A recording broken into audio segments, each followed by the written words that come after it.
अच्छा, यूक्रेन ने यह भी मांग की है कि उसे पेट्रियट सिस्टम दिया जाए। पेट्रियट क्या है? एक मिसाइल डिफेंस शील्ड है जो अमेरिका के पास है। आपको S-300 सिस्टम के बारे में तो हम पहले बता ही चुके हैं। S-300 सिस्टम रूस का था, यूक्रेन के पास भी था, लेकिन अब पेट्रियट सिस्टम क्या है? 65 सैनिकों को ट्रेनिंग अमेरिका में दी गई है इस मिसाइल सिस्टम को ऑपरेट करने के लिए। यूक्रेन के सैनिक हैं, इनकी ट्रेनिंग पूरी हो गई है। अब यह सिस्टम यूरोप आएगा और यूरोप से यूक्रेन उसको पहुंचाने का प्रयास किया जाएगा। पेट्रियट सिस्टम, 2 सिस्टम और ट्रेनिंग उन लोगों को दी भी जा रही है इस समय। एक अमेरिकी सिस्टम है और दूसरा जिसे डच और जर्मन लोग मिलकर उसका इस्तेमाल कर रहे हैं और उसको बना रहे हैं। दोनों को तैनात किया जाएगा। अब ये पेट्रियट सिस्टम है क्या, हम आपको वो बताते हैं। जो पेट्रियट मिसाइल डिफेंस शील्ड है, आपको विस्तार से उसके बारे में बताते हैं। इसकी जो रेंज है 160 किलोमीटर दूर तक ये इनकमिंग मिसाइल्स को, रॉकेट को और विमानों को मार सकता है। 3 फेज में काम करता है। जो पहला सिस्टम है वो इसका रेडार सिस्टम है, उसके बारे में हम आपको बताते हैं। रेडार सिस्टम, दूसरा कंट्रोल स्टेशन और तीसरा मिसाइल लॉन्चर। और वो जो तस्वीर आप देख रहे हैं वो मिसाइल लॉन्चर की है। रेडार की बात करें तो उसका जो सर्वेलेंस रेडार है, सर्वेलेंस यानी नजर रखना, टोह लेना, वो 150 से 160 किलोमीटर दूर तक दुश्मन की मिसाइलों को, विमानों को, रॉकेट्स को देख सकता है। फिर जैसे ही वो टोह उसकी मिल जाती है तो कंट्रोल स्टेशन के पास निर्देश के लिए आते हैं।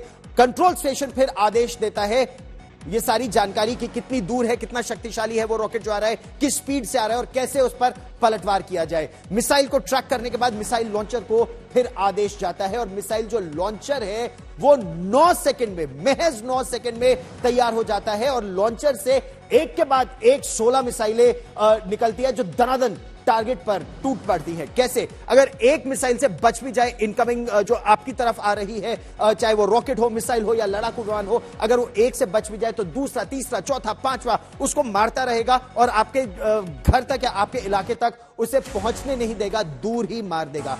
लेकिन इस सिस्टम की एक कमजोरी भी है।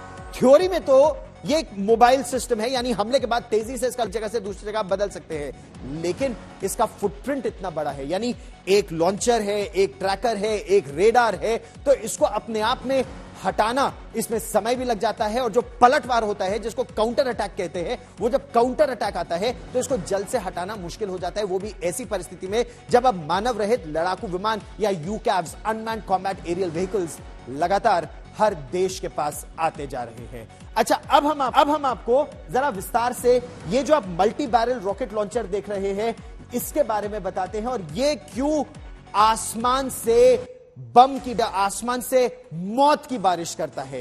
ये जैसा आप देख सकते हैं, ये ट्रक मोबाइल है, ये तस्वीर आप इस समय देख रहे हैं प्रेसिडेंट ज़ेलेंस्की की, और ये जो तबाही इस तरह के हथियार मचा रहे हैं, ये बहुत बड़ी चिंता की बात है। आने वाले समय में ये सिस्टम आप देखिए कितनी तेजी से इसे जंगल में तैनात कर सकते हैं। रोड मोबाइल सिस्टम है ये, एक के बाद एक इसमें से रॉकेट निकलते हैं। अगर आपको कारगिल की लड़ाई 1999 की याद है तो उस समय भारत के पास वो रूसी सिस्टम था, ग्रैड 21 multi barrel rocket launcher Bharat के पास था। लेकिन जो अब अत्याधुनिक भारत के पास पिनाक सिस्टम है, पिनाक सिस्टम बहुत ही सक्षम है। लेकिन आप ये देखें किस तरह से मौत की वर्षा इस तरह के सिस्टम से रूस और यूक्रेन में हो रही है। लेकिन अब जल्दी से हम आपको यह भी बताते हैं कि रूस और यूक्रेन की वायु शक्ति किस तरह की है और यह चौंकाने वाला आंकड़ा है। पेंटागन यानी अमेरिका के रक्षा मंत्रालय का आकलन यह है कि जो यूक्रेन का एयर डिफेंस सिस्टम है वो बहुत लचर होता जा रहा है। क्यों? S-300 सिस्टम उसके पास है, 400 दिन से ज्यादा उसने यूक्रेन की काफी हद तक रक्षा तो की, लेकिन जिस तेजी से उसकी मिसाइलें खप रही हैं उतनी तेजी से रिप्लेनिशमेंट नहीं हो रहा है, यानी उतनी तेजी से नए हथियार उसे मिल नहीं पा रहे हैं। यूक्रेन की वायुसेना लगभग ध्वस्त हो चुकी है 400 दिनों में। आपको यह भी मालूम होगा किस तरह से जैसे ही 24 फरवरी को पिछले वर्ष युद्ध शुरू हुआ था तो रूस ने सबसे पहले सभी एयरबेसेस पर ताबड़तोड़ मिसाइल और रॉकेट से हमले किए थे, फिर अपने लड़ाकू विमान भेजे थे। टोटल एयर सुप्रीमेसी तो नहीं मिल पाई थी रूस को, लेकिन एयर सुपीरियोरिटी रूस के पास है। एयर सुप्रीमेसी माने पूरा आकाश रूस का, कोई और वहां नहीं आ सकता। एयर सुपीरियोरिटी माने रूस थोड़ा ज्यादा ताकतवर है यूक्रेन से। पलटवार कैसे करेगा यूक्रेन? यूक्रेन के पास चाहे रेडार हो या वायुसेना हो या फिर उनके पास काउंटर अटैक करने के लिए मिसाइलें हो, उनकी संख्या कम होती जा रही है। 1 साल से ज्यादा हो चुका है, 400 से ज्यादा दिन हो चुके हैं। अब जमीनी स्थिति क्या है? पेंटागन की जो रिपोर्ट आई है, पेंटागन की रिपोर्ट आपको क्या बताती है? वो रिपोर्ट इस समय यह बताती है कि रूस के पास इस वक्त करीब 900 लड़ाकू विमान, बम वर्षक विमान 120, यूक्रेन के खिलाफ जो तैनात है वो महज 120 है। यूक्रेन के पास 85 फाइटर जेट है, लेकिन कैसे उड़ेंगे, कहां उड़ेंगे, यह एक बहुत बड़ी चिंता की बात है। फिर उसके अलावा रूस के पास लगभग 485 विमानों को यूक्रेन को तबाह करने के लिए इस समय लगा रखा है, और यह बड़ा आंकड़ा है। यूक्रेन के पास वो महज 85 फाइटर जेट्स है, उड़ाता है, कहीं कहीं से उड़ाता है, लेकिन उसको भी यह खतरा रहता है कि रूसी मिसाइलें उसके लड़ाकू विमानों को ध्वस्त कर दे। यूक्रेन की वायुसेना से रूस बेखौफ है, जबकि यूक्रेन में रूस के लड़ाकू विमान लगातार तबाही मचा रहे हैं।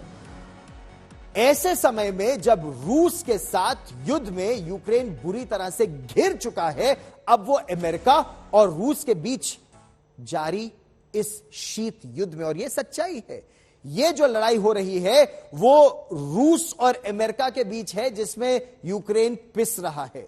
यूक्रेन की जो पहली उप विदेश मंत्री हैं एमीन शारपोवा, वो भारत के दौरे पर पहुंची हैं। पिछले साल फरवरी में शुरू हुए रूस यूक्रेन युद्ध के बाद से कीव की ओर से किसी मंत्री की यह पहली आधिकारिक भारत यात्रा है। यूक्रेन की मंत्री यात्रा ऐसे समय में उनकी यात्रा हो रही है जब पश्चिमी देशों में यूक्रेन युद्ध पर चीन के शांति प्रस्ताव को लेकर निराशा है। चीन अब खुलकर रूस के साथ खड़ा दिख रहा है।